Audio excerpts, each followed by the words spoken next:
Kroppens hemmelige sprog er mere end en bog.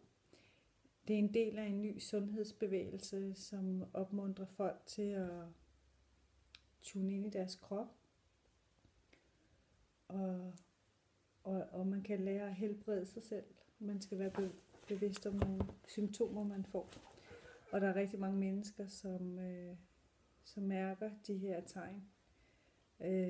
Så hvis du føler dig truet, magtesløs, gjort til offer,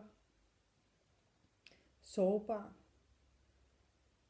sådan på en måde usynlig, betydningsløs, uværdig, uønsket, du oplever, at ingen lytter til dig, ingen hører, hvad du siger, du bærer skam, skyld, nag, vrede.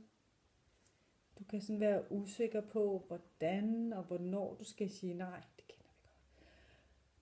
Hvordan du etablerer sunde grænser. Du kommer til at lade andre sådan bruge dig og kassere dig. Og du kommer til at spænde ben for dig selv og afvise og hader dig selv.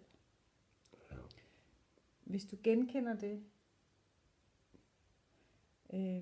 så kan det være, at du har syfilis.